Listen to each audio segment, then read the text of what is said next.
ერთ-ერთ გადაცემაში შენ შეადარე ნაციონალური მოძრაობის მმართველობის პერიოდი ქართული ოცნების მმართველობის პერიოდთან.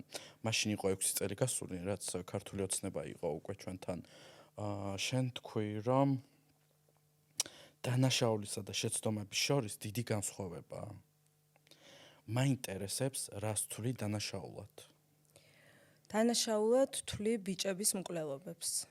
და მოდი ამ თემაზე დავასრულოთ ეს იმიტომ რომ ცოტა უხერხული მგონია ამ მთავრობის და იმ მთავრობის შედარება. აი ზუსტად ამ კუთხით. ის ადამიანები აწამებდნენ და კლავდნენ ქუჩაში ბიჭებს.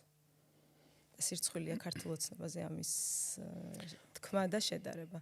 ეს არის ჩემი აზრი. ხო, ეს არის ჩემი აზრი და შესაბამისად აღარ მინდა რომ რამე ამ თემასთან აღარ დავსვა კითხვას, თუმცა ქუჩაში კლავდნენო. რაც ხდება რუსთაველზე?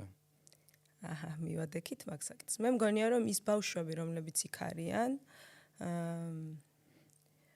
თვითონ შეცდომაში არიან შეყვანილები და მეტ კომენტარს ამაზე არ გავაკეთებ.